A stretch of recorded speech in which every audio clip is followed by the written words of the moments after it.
Dieu, le Père, le Fils et le Saint-Esprit. Éternel Dieu Tout-Puissant, bon Père Céleste, ce matin, nous sommes venus ensemble devant cet autel de grâce. Nous sommes venus, Père d'amour, en qualité d'enfants que tu as choisis par ta grâce et ta miséricorde. Nous sommes venus célébrer cette journée de Pâques, ce dimanche merveilleux, ce dimanche béni, qui a suscité la joie jadis auprès de tous ceux qui ont accompagné notre Seigneur Jésus-Christ, leurs disciples, mais aussi leurs 500 frères, mais aussi beaucoup d'autres. Père d'amour, lorsqu'ils ont reçu les messages pendant le matin de ce jour, de la résurrection, que le Seigneur n'est plus au tombeau, le tombeau est vide. Tous, ils ont eu la joie, ils ont célébré, ils ont glorifié le Dieu Tout-Puissant que tu es. Ils t'ont donné tous les honneurs possibles. Ce matin, nous sommes venus parce que nous le savons que cela s'est déjà réalisé. Et nous savons aussi que tu nous as choisis à travers le sang de notre Seigneur Jésus-Christ qui avait coulé sur la croix de Golgotha. Tu nous as donné l'opportunité de nous approcher de ton royaume. Tu nous as donné aussi la possibilité d'être dérachetés de Dieu. À travers le sang du Seigneur, Dieu d'amour, nous nous considérons auprès de toi à chaque fois. Et nous savons que tu nous donnes ce dont nous avons besoin à travers notre foi, à travers notre esprit, mais aussi à travers notre corps. Tu nous béniras ce matin de Pâques. Dans ta maison se trouvent tes enfants qui sont venus avec leurs prières, leurs offrandes, mais aussi leurs pensées, parfois qui ne sont pas de pensées de pouvoir leur donner encore la confiance ou l'espérance que nous aspirons.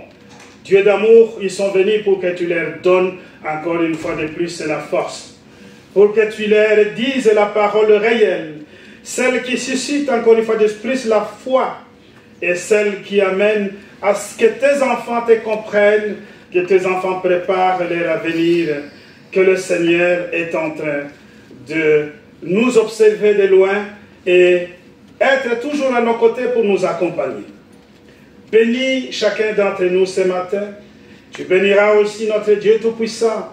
Ces lieux saints que tu nous as donnés, ces lieux très saints où toi tu te manifestes à travers l'Esprit Saint, mais aussi dans l'Évangile et dans la parole. Nous te prions, Père d'amour, viens à travers ton Esprit pour nous donner ce dont nous avons besoin ce matin. Nous voulons être unanimes avec nos frères et sœurs, avec tous nos serviteurs et nos prédécesseurs dans la foi. Nous pensons à nos jeunes et à tous les serviteurs qui les entourent en ce moment à Strasbourg, en France. Nous voulons être unanimes aussi avec eux, Père. Bénis chaque jeune, bénis chaque serviteur. Donne-leur la foi et la joie de pouvoir continuer à travailler parce que notre espoir est dans la jeunesse pour pouvoir conduire cette Église jusqu'au jour de notre Seigneur Jésus-Christ. Donne-nous la parole en ce moment, Père, de miséricorde. Bénis les malades, protège chacun d'entre tes enfants. Donne la paix et la joie dans les zones où il y a des difficultés, Père.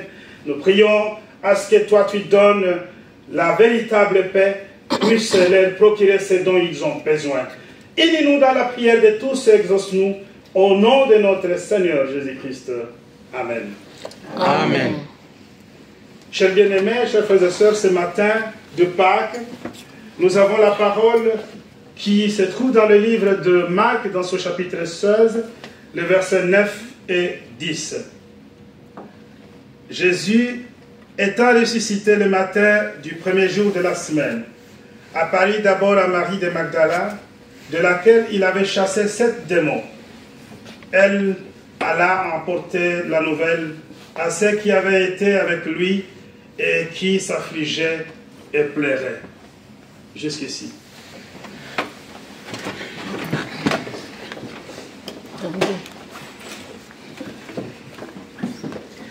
n'étais pas sur cette partition-là.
Que je puisse dire quoi que ce soit, chers bien-aimés, je voudrais ici réitérer la parole de notre ancien des districts, de notre évêque, de notre apôtre et de notre apôtre district qui sont ensemble à Strasbourg avec les jeunes qui ont souhaité un jour de fête, un jour glorifié ou glorieux à chacun d'entre nous.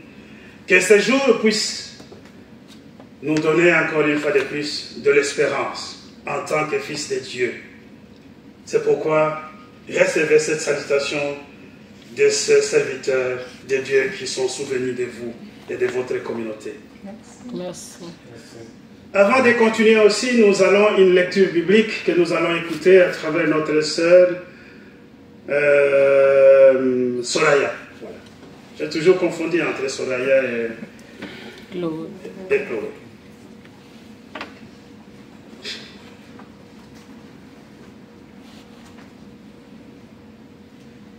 Matthieu, chapitre 28, verset 1. Après le sabbat, à l'aube du premier jour de la semaine, Marie de Magdala et l'autre Marie allèrent voir le sépulcre. Et voici, il y eut un grand tremblement de terre, car un ange du Seigneur descendit du ciel, vint rouler la pierre et s'assit dessus. Son aspect était comme l'éclair et son vêtement blanc comme la neige. Les gardes tremblèrent de peur et devinrent comme morts. Mais l'ange prit la parole et dit aux femmes : Pour vous, ne craignez pas, car je sais que vous cherchez Jésus qui a été crucifié. Il n'est point ici, il est ressuscité, comme il l'avait dit. Venez, voyez le lieu où il était couché, et allez promptement dire à ses disciples qu'il est ressuscité des morts. Et voici, il précède en Galilée, c'est là que vous le verrez, voici, je vous l'ai dit. Elles s'éloignèrent promptement du sépulcre, avec crainte et avec une grande joie, et elles coururent porter la nouvelle aux disciples. Merci beaucoup. Ces jours de gloire, ces jours de fête, le jour de la félicité pour l'Église épouse de notre Seigneur Jésus-Christ, ces jours de beaucoup d'émotions, pour certains de disciples du Seigneur, ces jours qui a encore redonné l'espoir à travers la nouvelle, à travers la manifestation de la femme, comme nous l'avons ici écouté, la lecture biblique qui nous a été lue, par la sœur Solaya. Chers bien-aimés, chers frères et sœurs, ce jour avait suscité encore beaucoup d'espoir. Ce jour avait donné encore beaucoup de joie, beaucoup de force. Même pour ceux qui se sont cachés, même pour ceux qui ont oublié toutes les promesses, pour ceux qui pleuraient encore. Ici, la parole que nous avons lue nous a été toutefois claire. Lorsqu'on dit Jésus étant ressuscité le matin du premier jour de la semaine, apparut d'abord à Marie de Magdala, de laquelle il avait chassé 7 démons. Elle, Marie Magdala, elle apporté la nouvelle à ceux qui avaient été avec lui et qui s'affligeaient et pleuraient. Ils étaient encore dans le pleur, ils étaient encore affligés, ils étaient dans l'affliction, ils étaient dans l'angoisse, ils ne savaient pas quoi faire. Mais lorsqu'ils reçoivent cette femme, au début, ils ont encore une certaine réticence. Vous voyez ça dans la Bible, on a parlé de l'autre disciple qui courait encore vite pour aller vers le sépulcre. C'était Jean qui était encore plus jeune. Il courait vite. Il voulait voir avec ses propres yeux pour accepter ce que la femme vient de leur raconter. Mais derrière, il y a aussi Pierre qui les suivait. Lui, Pierre, qui avait reçu la mission d'être la pierre sur laquelle l'église du Seigneur serait bâtie. Pour bâtir cette église du Seigneur, sur la pierre qui était l'apostolat, alors les apôtres étaient toujours là, en train de suivre le Seigneur, en train de comprendre son mystère, en train de comprendre son ministère sur la terre, en train de percevoir la parole pour pouvoir la divulguer après. Ils sont venus ce matin, bien qu'hésitant parfois dans les idées, bien qu'avec des questions dans leur cœur, mais ils ont couru vers le sépulcre pour voir si c'est vrai le Seigneur est ressuscité. Comment ça se fait? Et qui avait reçu la mission et qui avait reçu d'ailleurs la parole disant que je vais partir pour 3 jours et j'ai ressuscité. Et d'ailleurs, dans la Bible, il dit, je détruirai ce temple et je la reconstruirai, je la rebâtirai pour 3 jours.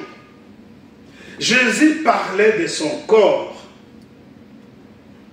qui serait détruit.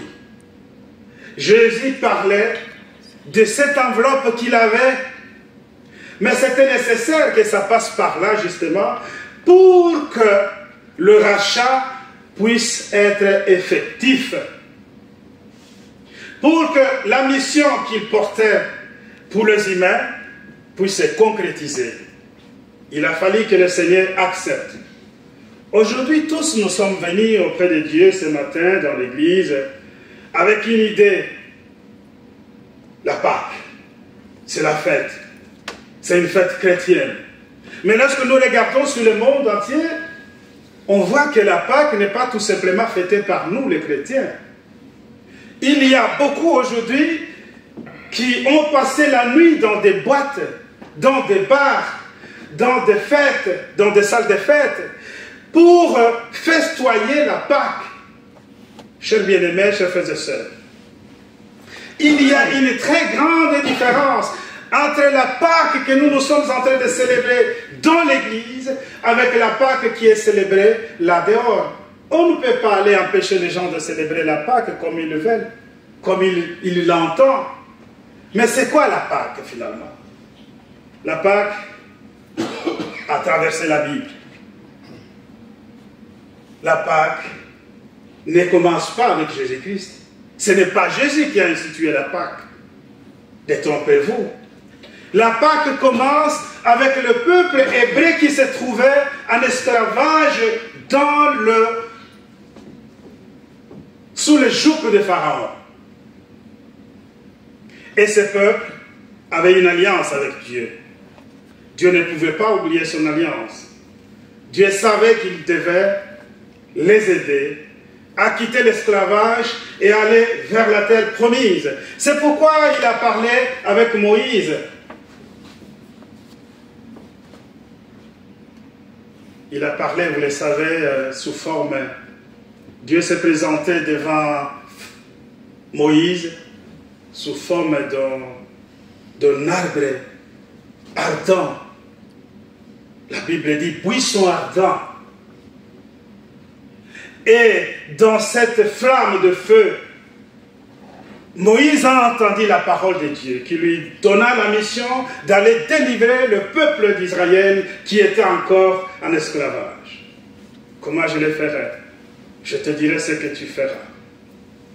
Il a commencé à demander la main du Pharaon, à demander plutôt que Pharaon puisse libérer les enfants d'Israël. Il n'a pas voulu. Vous le savez bien, la Bible dit qu'ils ont eu 9 plaies, 9 punitions terribles. Et la 10e était la plus terrible totale. Et dans cette 10e, Dieu donna la mission à Moïse de dire au peuple d'Israël de rentrer dans leur maison,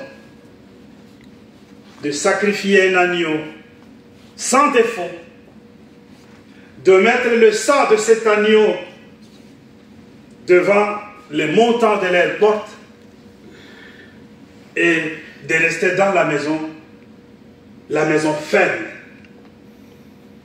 Cela veut dire, ils ne pouvaient pas, lorsqu'ils sont dedans, dans la maison, sortir dehors ou réouvrir encore la porte pour aller dehors. Ils devaient rester dedans. Et qu'est-ce qu'ils feraient là-dedans? Eh bien, manger l'agneau, tout simplement. Manger l'agneau qu'ils ont sacrifié. Et manger cet agneau, vous verrez que la Bible nous enseigne que cet agneau, ils doivent le manger avec les herbes amères. Ça explique quelque chose. Ça explique les difficultés. Ça explique les épreuves qui vont advenir. Ça explique que dans la traversée vers la terre promise, il y aura des difficultés énormes en cours de route. Et ce peuple a fait tel que Dieu leur a recommandé. Ils ont abattu justement les moutons sans défaut. Ils ont mis du sang sur les montants de leurs portes. Et l'ange de la mort qui est passé pendant la nuit a exterminé tout le premier-né mâle des Égyptiens. Et il n'y toucha pas le premier-né mâle des Hébreux. Ils ont été préservés. Le sang a préservé. Ce n'est pas que le sang a ignoré. L'ange a ignoré là où se trouvaient les enfants d'Israël. Mais l'ange les a préservés de la mort parce qu'ils avaient appliqué le sang que le Dieu Tout-Puissant leur avait ordonné de faire. Ils ont continué leur voyage. Mais au cours de ce voyage, il y avait l'armée du Pharaon derrière. Mais il y avait aussi devant un autre obstacle, la mer Rouge. D'aucuns disaient entre eux, mais qu'est-ce qui se passe qu'en ce moment ici, Dieu nous a libérés. Il dit, il nous a libérés. Nous avons fêté notre petite Pâque. Nous avons mangé l'agneau que nous avons immolé. Nous avons appliqué le sang sur les montants de nos portes. Nous voici dans le chemin de notre voyage pour que nous puissions être libérés, pour que nous puissions vivre la vie dans la terre promise. Mais pourquoi derrière nous, il y a encore l'armée de Pharaon qui nous poursuit? Et si cela ne suffisait pas, devant nous, il y a encore la mer Rouge. Et comment allons-nous faire maintenant? Ils ont posé la question à Moïse. Qu'allons-nous faire? Et Moïse a demandé à Dieu, qu'est-ce que je fais? Qu'est-ce que je fais maintenant? Et le Seigneur, Dieu Tout-Puissant, leur a créé une grande route sur la mer qui s'est séparée en deux. Et les enfants d'Israël sont passés, ils ont fait chemin faisant sur la mer, ils ont traversé à pied. Et tout l'exercice militaire du Pharaon qui était derrière a été submergé par l'eau. Chers bien-aimés, chers frères et sœurs, l'agneau qui a été immolé en Égypte pointait justement vers un autre agneau.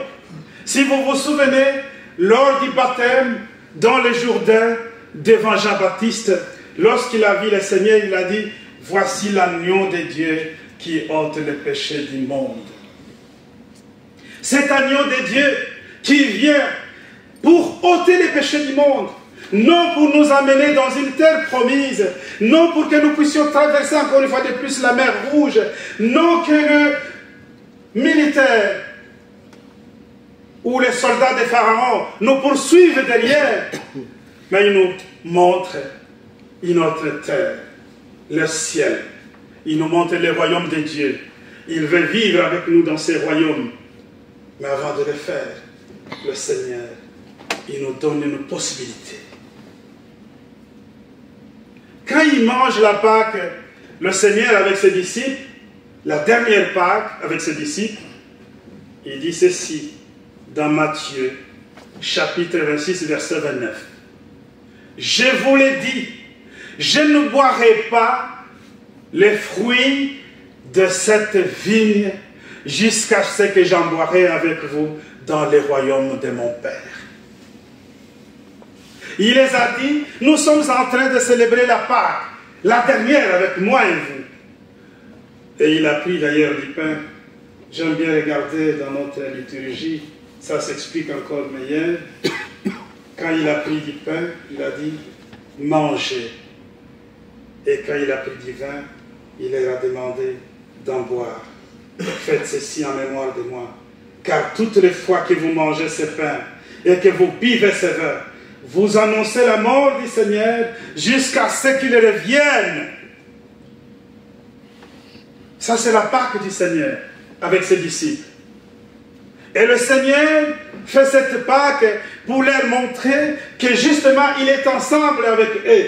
Je voudrais faire ça avec vous. Je ne boirai plus les fruits de cette vigne avec vous ici sur cette terre. Mais je vous promets, j'en boirai dans le royaume de mon Père, ensemble avec vous.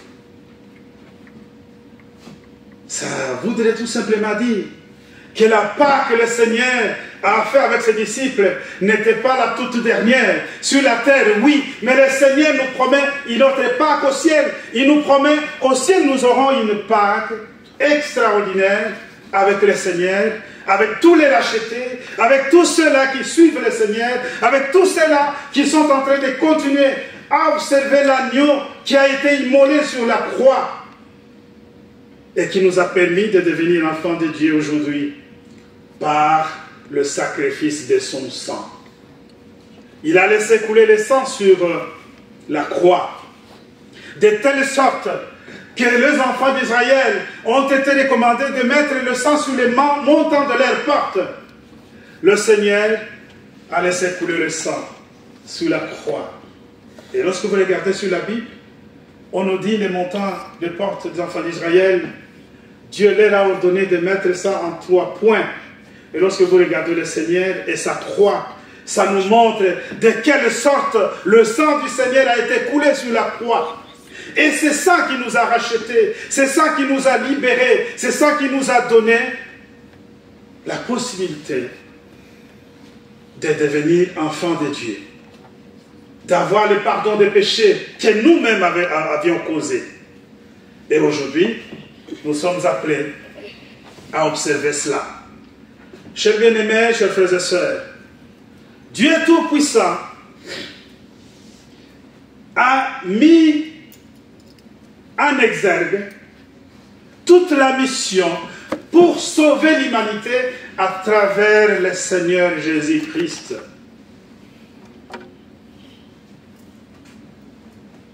L'agneau de Dieu qui ôte le péché du monde. Et cet agneau devrait être sans défaut en Égypte. Et l'agneau qui a racheté les élus, qui a racheté les peuples, qui a racheté toute l'humanité, était sans tache, sans péché. il a vécu une vie sainte sur la terre. Il a vécu cette vie sans péché. Il n'a jamais accepté de faire quoi que ce soit qui pouvait compromettre la mission sainte qu'il détenait. C'est comme ça qu'il est l'agneau de Dieu qui a ôté les péchés du monde. Au contraire de cet agneau de Dieu qui a été immolé en Égypte, les agneaux qui ont été immolés, parce qu'ils étaient nombreux, chaque famille devrait immoler un agneau pour mettre du sang. Et voir même que ceux qui n'avaient pas d'agneau pour pouvoir faire cet acte ont été aidés par les autres. Ils leur ont donné une partie de la viande, ils leur ont donné un peu du sang, mettez aussi ce sang-là. Et parmi le peuple hébreu, il y avait aussi les Égyptiens qui l'avaient appliqué et qui ont été sauvés. Chers bien-aimés, chers frères et sœurs, le Seigneur a offert la vie là où devait régner la mort. Il a offert la vie là où la mort nous guettait, là où la mort était comme quelque chose qui devait nous broyer. Mais il a offert sa vie. Un agneau immolé sans défaut, qui nous donne la joie, qui nous montre que lorsque nous appliquons tout cela, lorsque nous sommes restés dedans, lorsque nous continuons à croire, lorsque nous acceptons son évangile, lorsque nous ne sortons pas dehors, l'agneau continue à nous donner justement l'accès à son royaume. Les enfants d'Israël sont restés dedans. Ils ont mangé l'agneau qu'ils ont immolé. Ils ont mangé ça avec les herbes amères, bien sûr. Mais ça signifie quelque chose pour nous. Nous sommes dans l'église où nous avons reçu l'agneau de Dieu qui nous a ôté les péchés du monde.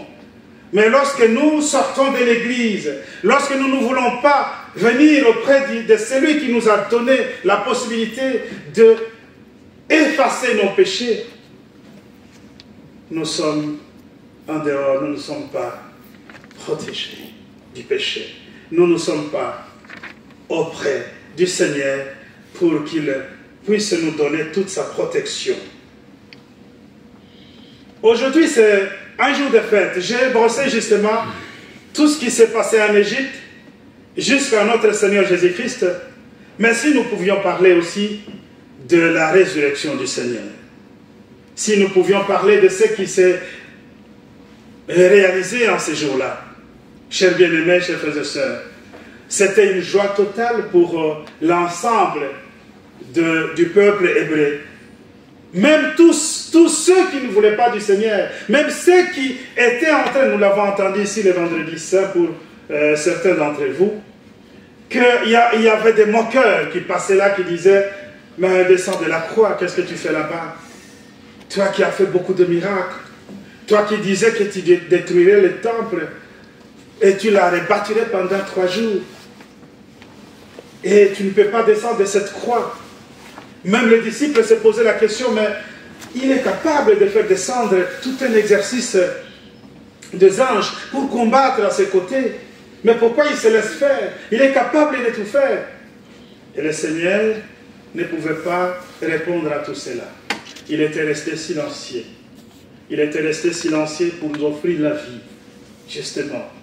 Mais sa toute dernière parole sur la croix avait dit à son Père de pardonner tous ceux qui l'ont fait du mal, tous ceux qu'il avait amenés sur la croix, parce qu'il savait qu'il ne mourrait pas tout simplement pour ceux qui étaient avec lui. Il ne mourrait pas tout simplement pour ceux qui venaient croire en son message, mais il mourrait aussi pour ceux, après, devraient se repentir et venir auprès de lui à travers de ses serviteurs. Chers bien-aimés, chers frères et sœurs, la résurrection a encore suscité la grande joie comme nous l'avons entendu à travers la chanson. Et la résurrection du Seigneur a fait en sorte que ceux qui étaient là,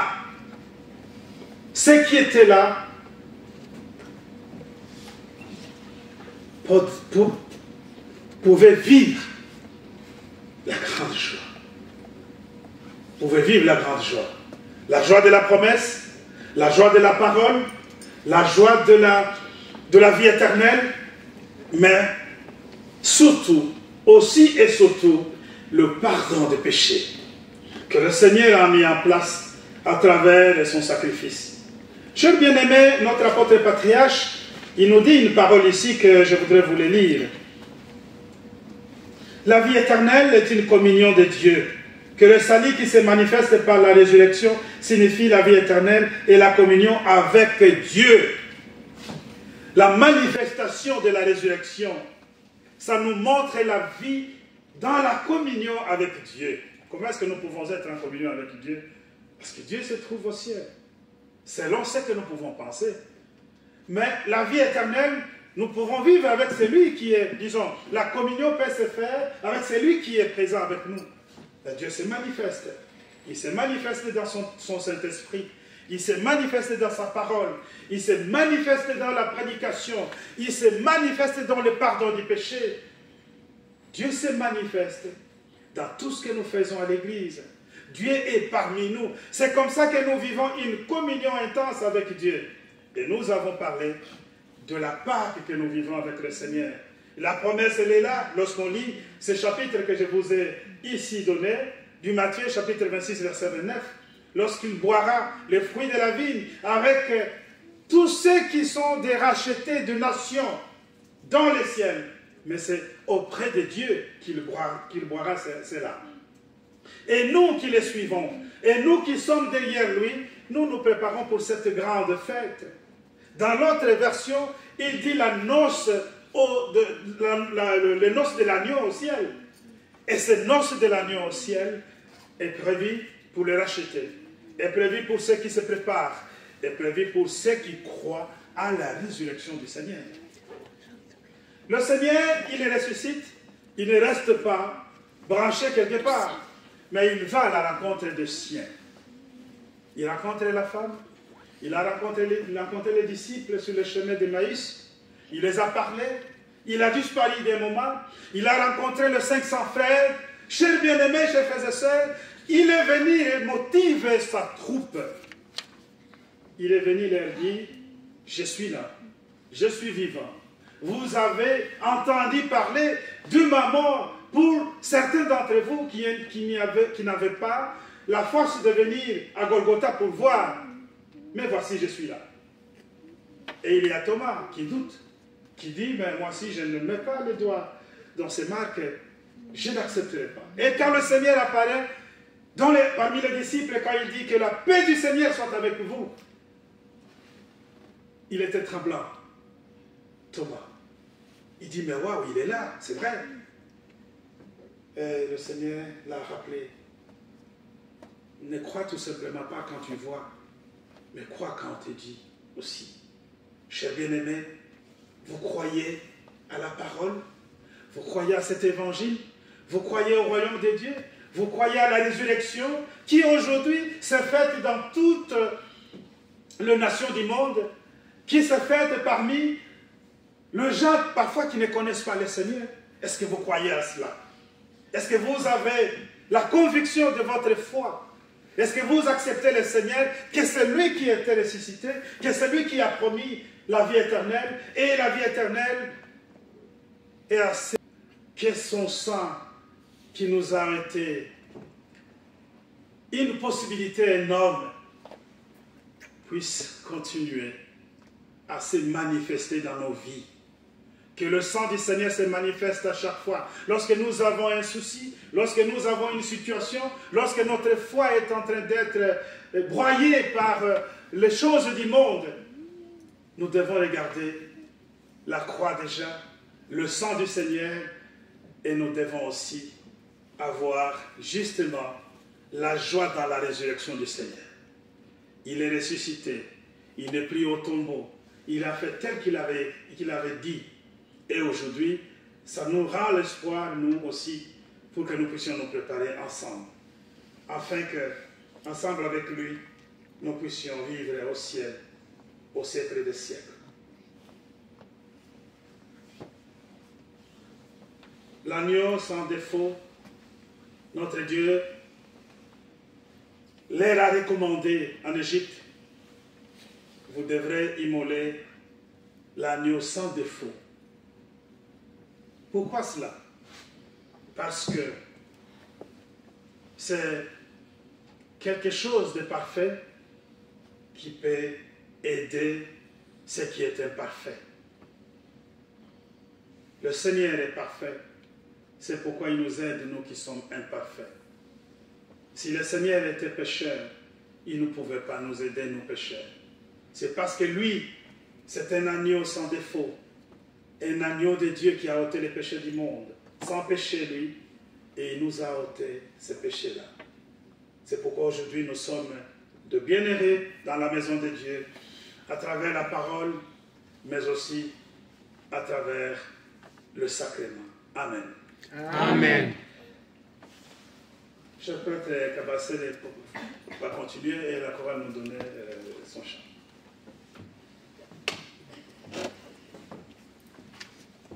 Cent et neuf. 109. Oui. 109.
Merci mon cher prêtre pour cette belle prédication.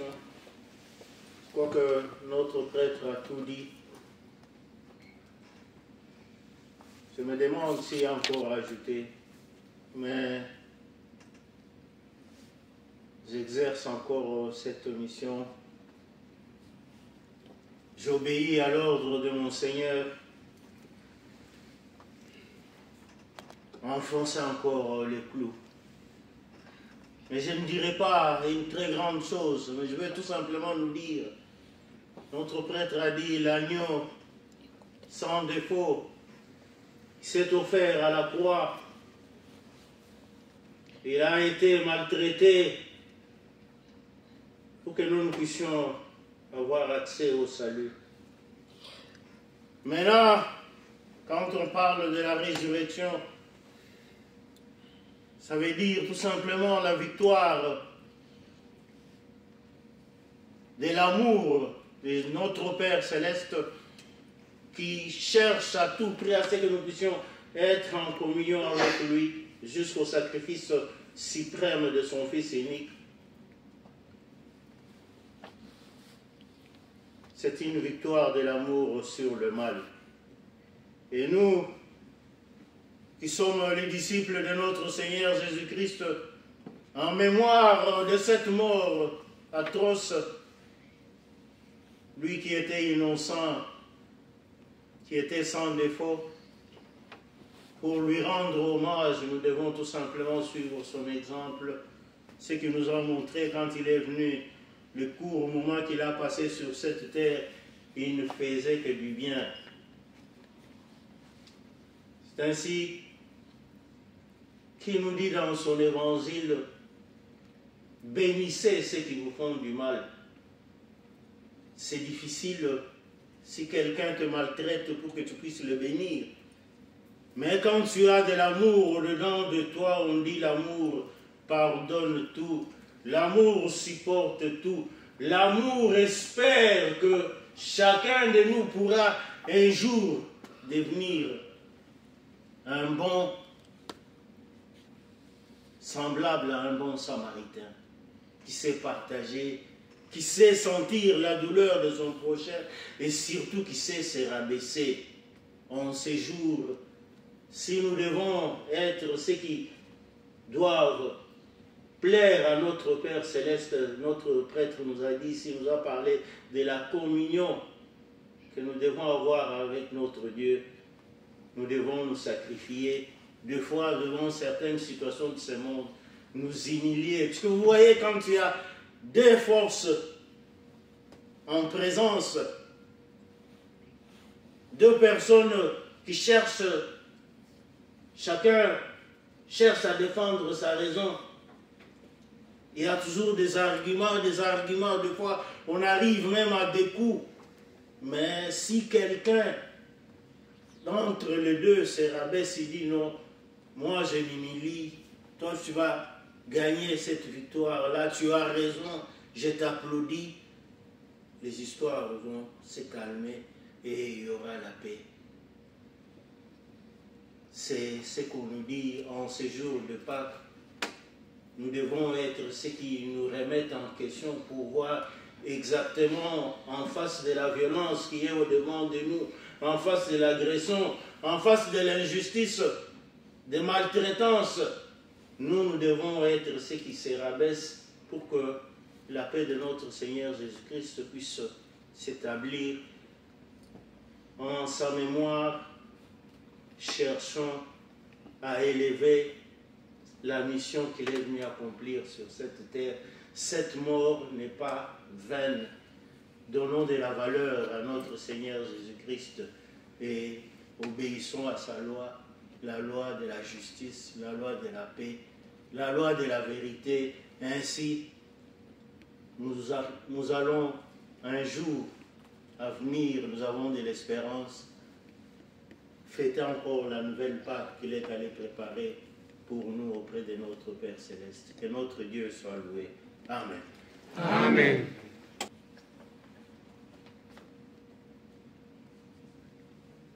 Chers bien-aimés, que le bon Dieu puisse nous accompagner à ce que nous puissions accomplir notre mission, notre part de mission, comme enfants de Dieu, dans la communion avec le Seigneur et dans la communion avec l'Église épouse. Amen. Amen. Nous chantons les cantiques 255. Le premier strophe.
Lèvons-nous, mes bien-aimés, pour réciter la prière que le Seigneur nous a enseignée. Notre Père qui es aux cieux, que ton nom soit sanctifié, que ton règne vienne, que ta volonté soit faite sur la terre comme au ciel. Donne-nous aujourd'hui notre pain quotidien. Pardonne-nous nos offenses, comme nous pardonnons à ceux qui nous ont offensés. Ne nous induis pas en tentation, mais délivre-nous du mal. Car c'est à toi qu'appartiennent, dans tous les siècles, le règne, la puissance et la gloire. Amen. Selon la mission que j'ai reçue de l'apôtre et mon mandat, je vous annonce la bonne nouvelle. Au nom de notre Seigneur Jésus-Christ, le Fils du Dieu vivant, vos péchés vous sont pardonnés. La paix du ressuscité soit avec vous. Amen. Amen. Éternel Dieu de toute bonté, mon Père céleste, ce matin de Pâques, nous te sommes reconnaissants pour le grand sacrifice qu'avait fait notre Seigneur Jésus-Christ sur la croix. L'agneau immolé, cet agneau sans défaut, Père d'amour, qui s'est offert pour le rachat de tout le pécheur. Nous sommes venus aussi pour lui dire merci pour tout cela. Et nous nous sommes approchés sur cet autel de grâce. Voici que nous avons, à travers ta miséricorde, reçu la grâce du pardon des péchés en ce moment. Que nous nous approchions aussi sur la table sainte qui se dresse pour la Sainte Seine. Donne-nous, notre Dieu Tout-Puissant, tu nous as rendus dignes de pouvoir manger sur la table du Seigneur. Merci aussi pour cela. Merci pour la communion que nous aurons avec toi au jour du Seigneur pour l'éternité. Amen. Amen. Nous allons célébrer la Sainte Seine.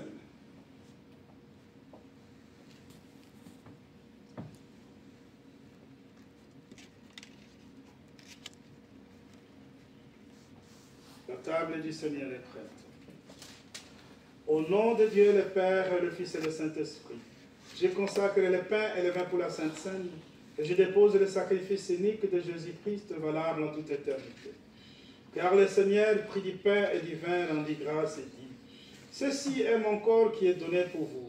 Ceci est mon sang, le sang de la nouvelle alliance, qui est répandu pour beaucoup pour le pardon des péchés. Mangez et buvez. Faites ceci en mémoire de moi, car toutes les fois que vous mangez ce pain et que vous buvez ce vin, vous annoncez la mort du Seigneur jusqu'à ce qu'il revienne. Amen. Amen. Le corps et le sang de Jésus sont donnés pour toi. Amen.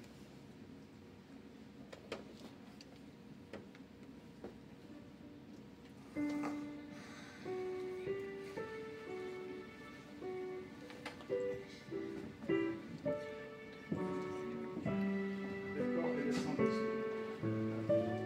Le corps et le sang de Jésus. Asseyez-vous, s'il vous plaît. Pour la Sainte Seine, nous chantons le cantique 226 et la communauté est invitée à participer à la Sainte Seine.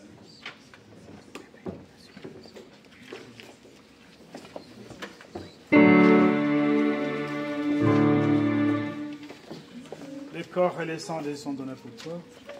Amen. Le corps et le sang de Jésus sont donnés pour toi. Le corps et le sang de Jésus sont donnés pour toi. Le corps et le sang de Jésus sont donnés pour toi. Amen. Le corps et le sang de Jésus sont donnés pour toi. Le corps et le sang de Jésus sont donnés pour toi.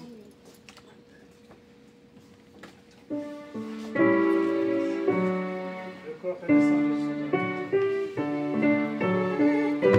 Dieu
la Pâque, qui commence de l'ancienne alliance que tu as établie avec le peuple hébreu.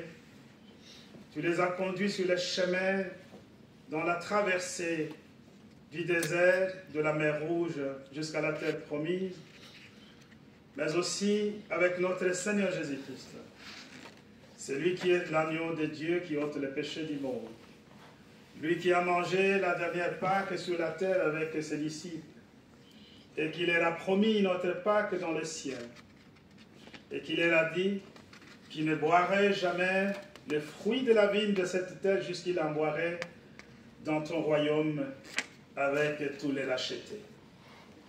Père de miséricorde, si cette fois la Pâque a été célébrée avec 12 disciples, nous savons que la fois prochaine, la Pâque sera célébrée avec la nation rachetée, l'Église épouse et tous ceux qui se sont préparés pour cela. Nous sommes très contents, très heureux de savoir tout cela et nous nous préparons tous les jours afin que nous puissions toujours rester fidèles à notre Seigneur Jésus-Christ. Tu nous as aussi enseigné que pendant la traversée du désert de la mer Rouge jusqu'à la terre promise, il y avait des épreuves, il y avait des souffrances. Mais tu n'avais jamais abandonné ton peuple, tu as été avec ton peuple. Aujourd'hui, tu nous as aussi rachetés du péché. Les épreuves sont toujours avec nous. Les difficultés nous accompagnent, mais tu ne nous abandonnes pas. Tu es toujours avec nous jusqu'à ce que nous puissions arriver dans ton royaume où nous célébrerons ensemble la grande fête. Merci Père de miséricorde pour toutes ces assurances. Maintenant, Dieu d'amour, tu béniras chacun d'entre nous ici, présents dans ta maison.